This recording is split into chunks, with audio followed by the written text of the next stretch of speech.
Bienvenidas y bienvenidos a un programa más de Verano Divertido. En esta ocasión hablaremos de mujeres que se han dedicado a la ciencia en nuestro país. Conocerán su labor y valorarán sus aportes en los distintos campos del saber. De hecho, ustedes podrían ayudar a difundir sus investigaciones. Por ejemplo, podrían hacer una pequeña obra de teatro sobre algunas de ellas. ¿Qué tal? ¿Aceptan? Pues vayan pensando cómo quieren hacerla. Tal vez pueden usar títeres. Cualquier recurso es bueno. Solo tienen que dejar fluir su imaginación. Comencemos por conocer algunos datos sobre la primera mujer que se graduó de la carrera de medicina en nuestro país. Me refiero a Matilde Montoya Lafragua. Veamos el video.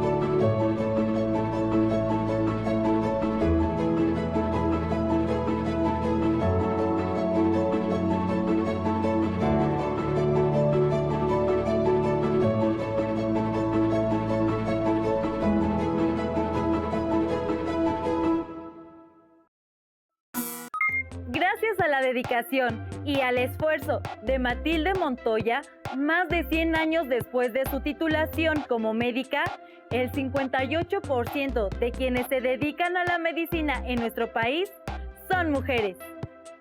Actualmente, la labor de las mujeres en los ámbitos científicos ha tenido un impacto muy importante en distintos sectores de México.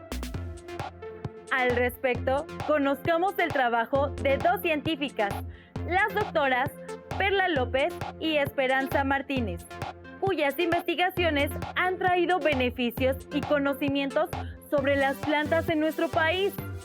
¡Corre video! Siempre me he preguntado por qué usamos un té de manzanilla para el dolor de estómago, por qué usamos una pomada de árnica para una inflamación, y no solo por qué, sino vemos que sí funciona.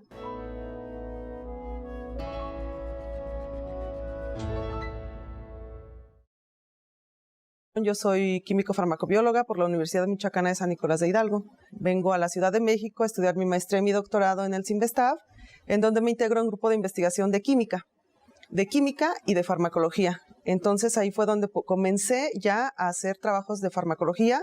Termino mi doctorado como doctora en farmacología, que finalmente fue mi principal interés. Mi interés y mi línea de investigación se basa en el estudio de plantas medicinales utilizadas en la medicina tradicional mexicana.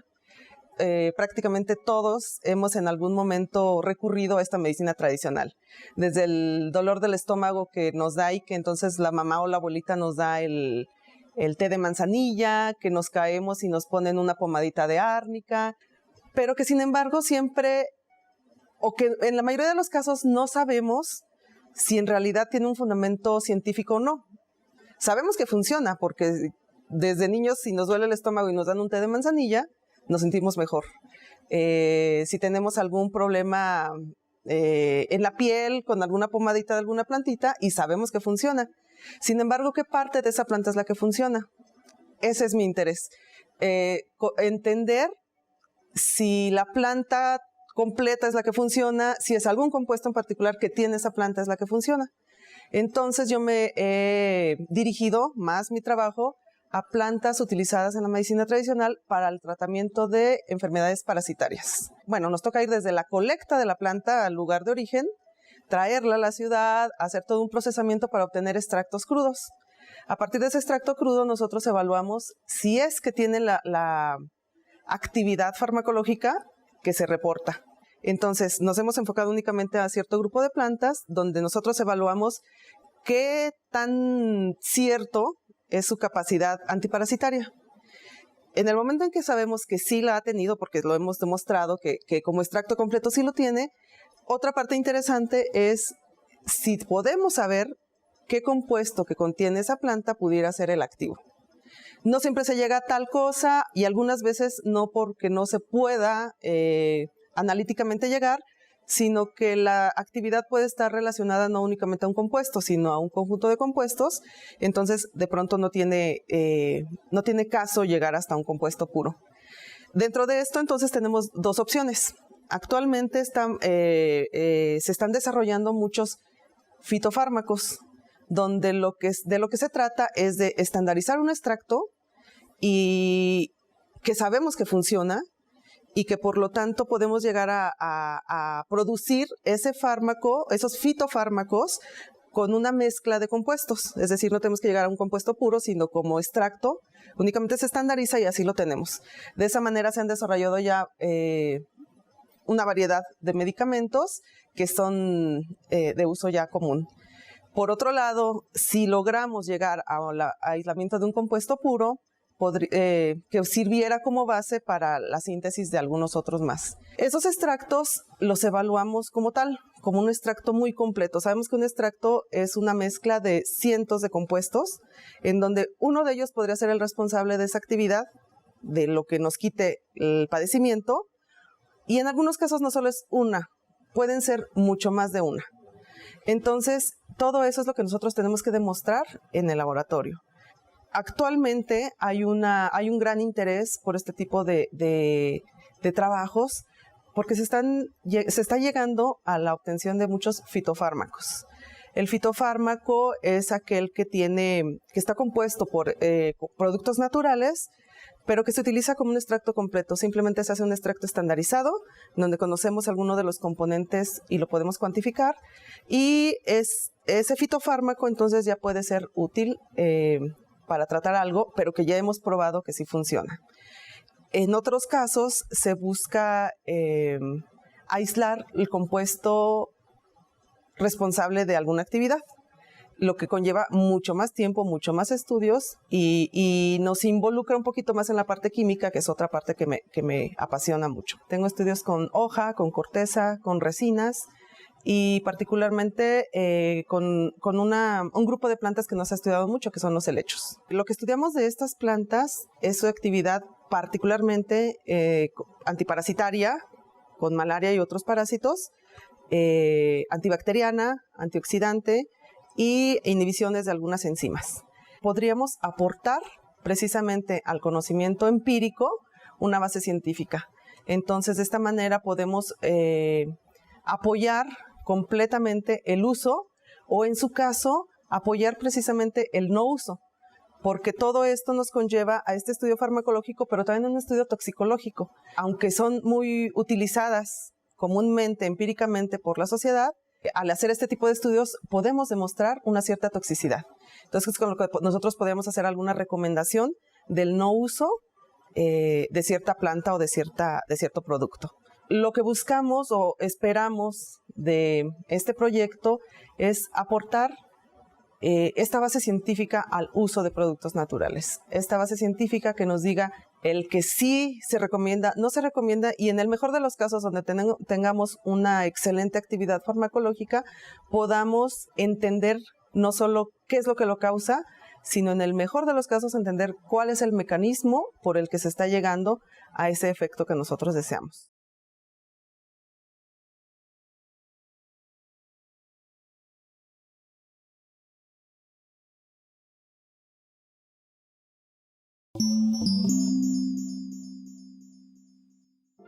Hace 38 años, la doctora María Esperanza Martínez Romero comenzó una investigación sobre el uso de bacterias benéficas que favorecen el crecimiento de las plantas y reducen el uso de fertilizantes químicos en la producción agrícola, un área de las ciencias experimentales que hasta el momento había sido poco explorada por las mujeres. Normalmente la producción agrícola requiere grandes cantidades de fertilizantes químicos nitrogenados, y las bacterias hacen esa función de fertilizantes, suplen a los fertilizantes químicos y proveen a las plantas el nitrógeno que necesitan.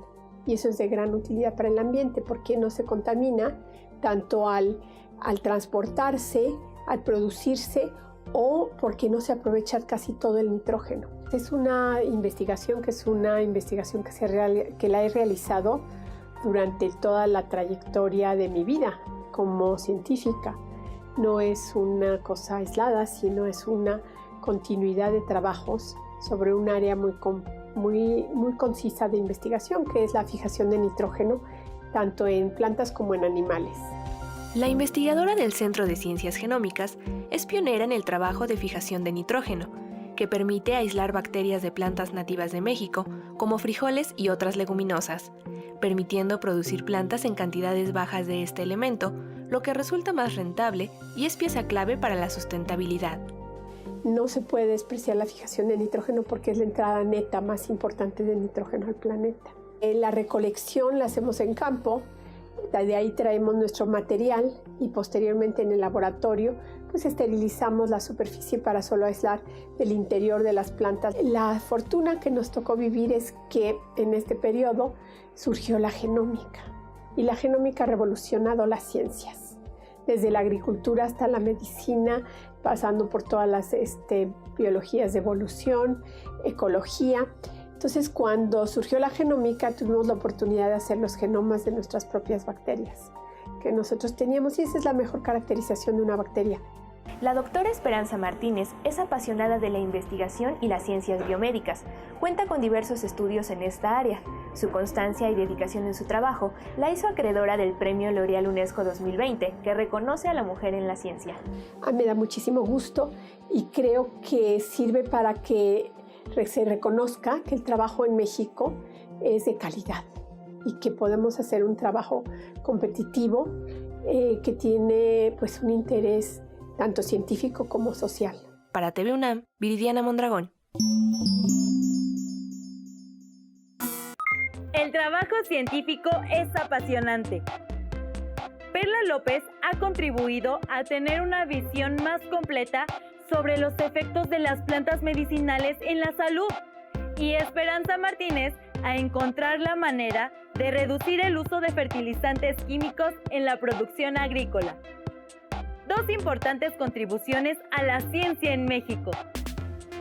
¿Alguna vez se han preguntado cómo nacen las estrellas? ¿O cómo nace la vocación de una astrónoma por responder esta pregunta? Para conocerlo, veamos la siguiente cápsula acerca de otra notable mujer, la doctora Susana Lizano, astrofísica e integrante del Colegio Nacional.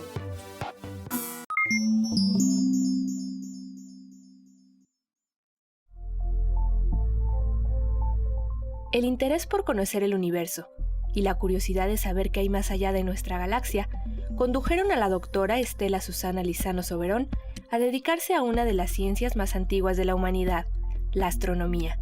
Creo que siempre supe que quería estudiar física y matemáticas. Desde primaria me interesaron estas materias porque eran materias que no se tenían que memorizar y me parecían muy divertidas. La doctora Lizano estudió la licenciatura en física en la Facultad de Ciencias de la UNAM y posteriormente obtuvo los grados de maestría y doctorado en astronomía en la Universidad de California en Berkeley.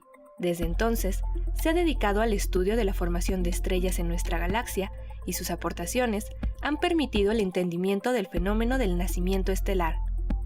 Es un campo que ha crecido mucho en los últimos 30 años, yo diría, porque se desarrollaron telescopios, radiotelescopios que podían penetrar dentro de las regiones donde se forman las estrellas. Entonces hay mucha información y lo que yo hago es la teoría de la formación de las estrellas. El interés de la doctora Susana por el estudio de los cuerpos celestes ha contribuido al mejor entendimiento de la formación de estrellas como el Sol y sus discos protoplanetarios, a partir de los cuales se forman planetas como el nuestro. Entender el proceso de formación de las estrellas nos hace entender cómo se forman las galaxias y cómo las galaxias agotan el material que tienen disponible para para formar nuevas estrellas. Creo que estamos viviendo una época apasionante y que hay una comunidad muy grande que está estudiando los exoplanetas y está estudiando pues qué señales podríamos detectar de actividad biológica, incluso pensando si hay otra base de la vida que no sea el agua líquida, ¿no? También ha destacado en la formación de recursos humanos y como divulgadora de ciencia. Sus artículos de investigación forman parte esencial de la literatura internacional. Bueno, yo le debo toda mi carrera profesional a la universidad. Sin el apoyo de la UNAM, yo no hubiera podido desarrollarme como astrónoma. Mi familia no tenía los recursos para pagar una educación privada, entonces la UNAM me dio la oportunidad, como a muchos otros jóvenes, de tener una carrera. Para TV UNAM, Viridiana Mondragón.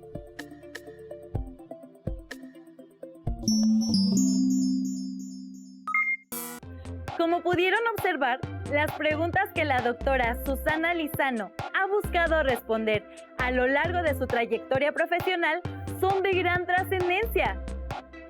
¿Se imaginan cómo serían otras formas de vida distintas a las que conocemos? La ciencia es una gran labor humana que permite adquirir y organizar el conocimiento sobre la realidad. Y en esa realidad están las personas, sus vidas, sus acciones, sus experiencias, sus formas de relacionarse y su legado a la posteridad. Conozcamos a dos investigadoras del mundo de las ciencias sociales, las doctoras Linda Manzanilla y Josefina Zoraida Vázquez. En los siguientes videos encontrarán cuáles fueron sus inspiraciones y retos para desarrollar su trayectoria científica. ¡Veámoslo!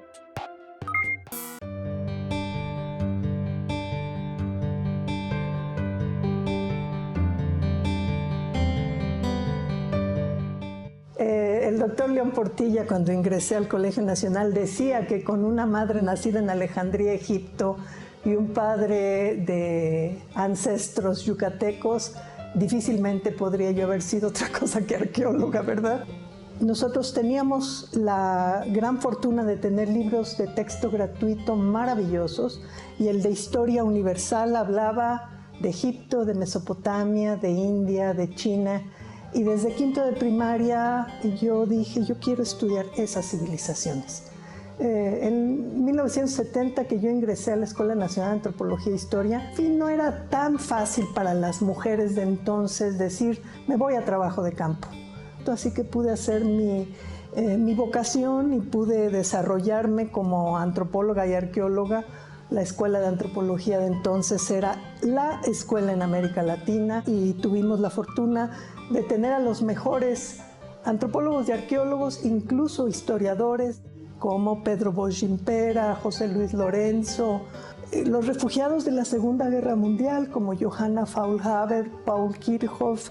Él nos formó en la articulación de la información de los geólogos, paleobotánicos, paleozoólogos, expertos en suelos, con los arqueólogos, en ese diálogo interdisciplinario que marcó toda mi trayectoria. Teníamos lo que se llamaban historias culturales que nos permitían tener una visión muy amplia, holística de lo que era la antropología y la historia. ¿Cómo decirle? Yo tengo una vena científica detrás de mí, no es tanto humanística, es científica. Esta idea de no hacer ciencia ficción, sino hacer ciencia con el pasado. Todos los proyectos interdisciplinarios que he encabezado en Cobá, Quintana Roo, en Teotihuacán, incluso mi participación en otros proyectos en el Cercano Oriente, en Egipto, en Israel, en Turquía Oriental y en Bolivia, han sido siempre con esta perspectiva interdisciplinaria.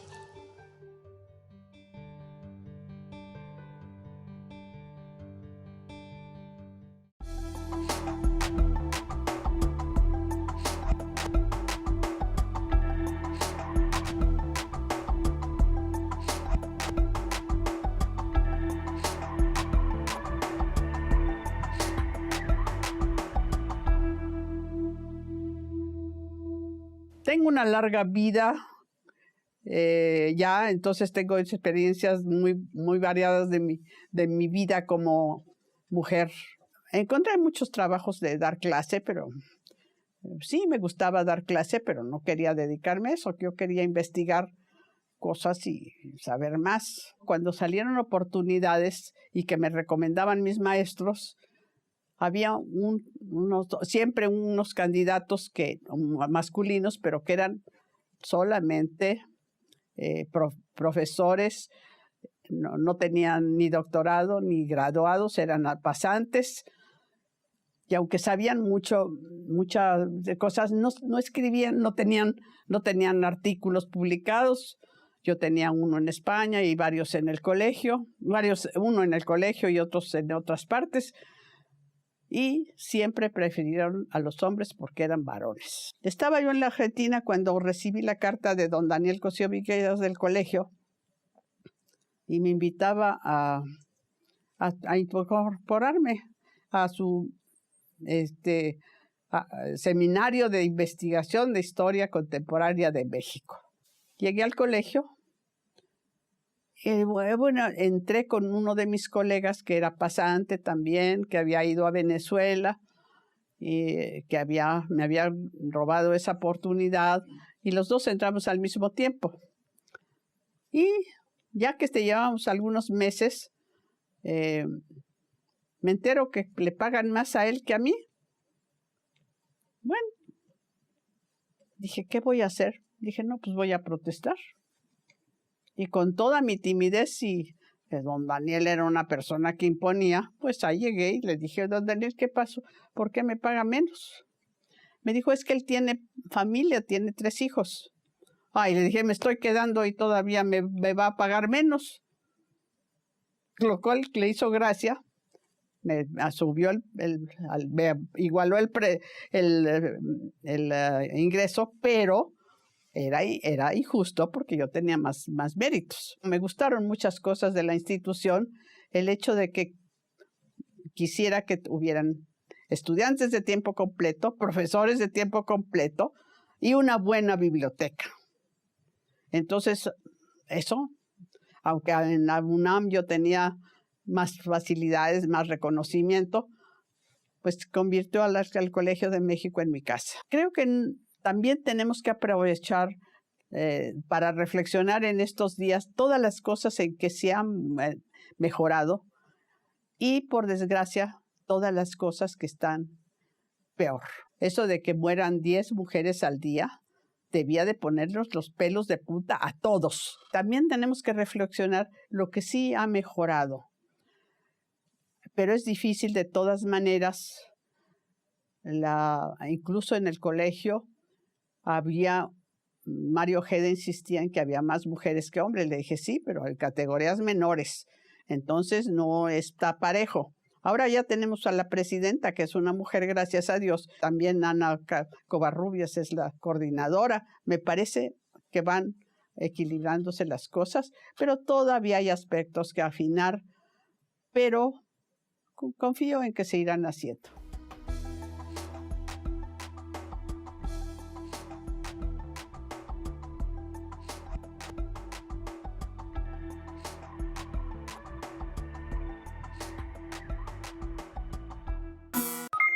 Interesante lo que nos cuentan de sus experiencias en la ciencia estas 2 mujeres notables que forman parte del Colegio Nacional. Dedicarse al conocimiento humano no debe depender de la condición de género, pues como hemos visto, las mujeres han realizado grandes aportes científicos. Es un asunto de curiosidad, de pasión, de atreverse a preguntar y que ese conocimiento logre trascender. ¿Quieren conocer qué cosas han motivado desde niñas a otras mujeres investigadoras para dedicarse a la ciencia?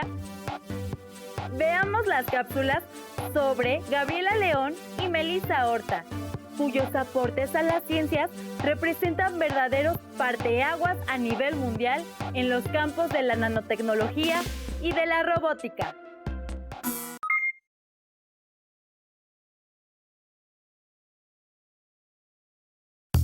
Todavía me acuerdo la primera vez que vi germinar una plantita y en mi cabeza solo podía pensar qué tenía que pasar en él para que pudiera crecer.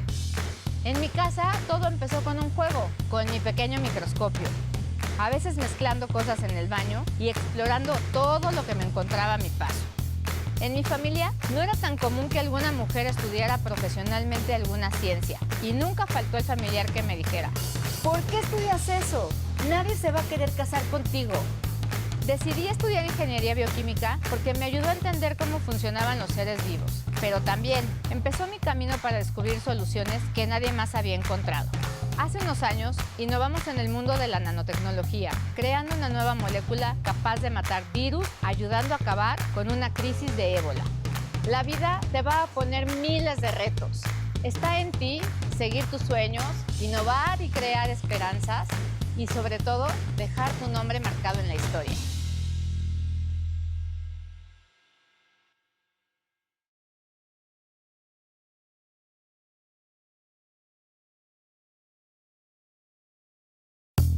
Siempre fui una niña muy curiosa y me gustaban hacer muchas cosas diferentes, como tocar violín, cantar, actuar. La verdad, siempre pensé que me convertiría en escritora o hasta delegada de las Naciones Unidas. Y nunca me imaginé que las matemáticas serían parte de mi camino. Un día en la preparatoria, un maestro nos retó a resolver un algoritmo y nos dijo: si alguien lo puede resolver, debería considerar una carrera en ingeniería. Yo lo resolví, lo entregué, pero el maestro me dijo: está bien, pero no creo que seas ingeniero, tú eres mujer. Entonces decidí estudiar ingeniería. Pienso que ha sido una de las mejores decisiones que he tomado. Ahora diseño dispositivos que ayudan a que entendamos conceptos abstractos de matemáticas y física para así hacer la educación más interactiva y accesible para todos. El mundo te puede decir que no, pero está en ti demostrar lo que puedes ser.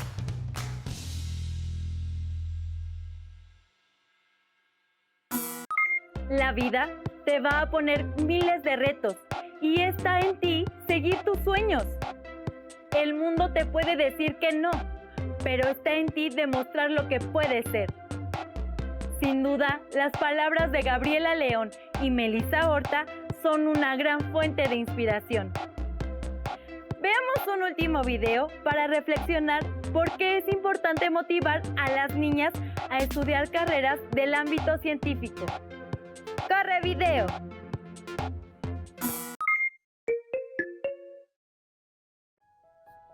Ingeniería, matemáticas, física, astronomía, biología e informática son las carreras del futuro. Es por ello que el programa Niñas STEM Pueden invita a modificar la estadística que señala que solo el 8% de las mujeres eligen carreras relacionadas con la ciencia, mientras que los hombres alcanzan el 27%. STEM, por sus siglas en inglés, Science, Technology, Engineering and Mathematics, busca romper estereotipos de género, motivando a que las niñas sientan más seguridad al dedicarse profesionalmente a alguna de estas áreas.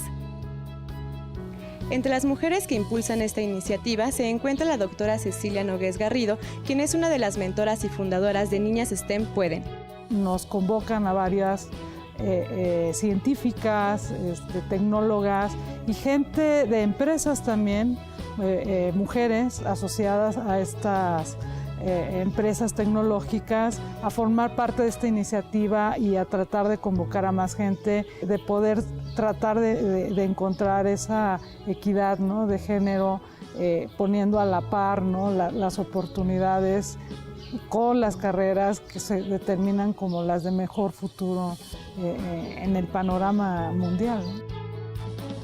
La Organización para la Cooperación y el Desarrollo Económico y la Secretaría de Educación Pública promueven esta iniciativa con talleres, ferias, conferencias y juegos en distintos estados del país, dedicados principalmente a niñas de secundaria y en complicidad con profesores, familia y mentoras, buscan acercarlas de forma divertida a la ciencia.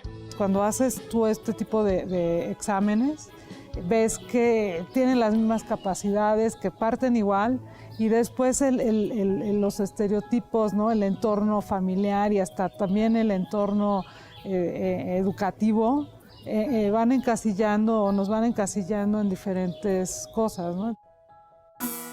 En la búsqueda de igualdad de género, es importante acabar con los prejuicios y favorecer la incorporación de las mujeres al ámbito científico. Anímense a realizar su obra de teatro para difundir el valioso trabajo de estas destacadas mujeres. ¿Qué les parece si comienzan por planear y escribir un guión? Y con base en este ensayan su obra. Pueden grabarla en audio o video, o bien representarla solamente ante su familia. Hemos llegado al final de este programa. Espero que haya sido de su agrado y que se diviertan en el montaje y presentación de su obra. Manténganse informados sobre el regreso a clases. No olviden que lo deberán hacer cuando el semáforo sanitario esté en verde y lo indique la autoridad educativa de su entidad. Recuerden que tendremos en breve una nueva cita con la programación de Verano Divertido. ¡Hasta pronto!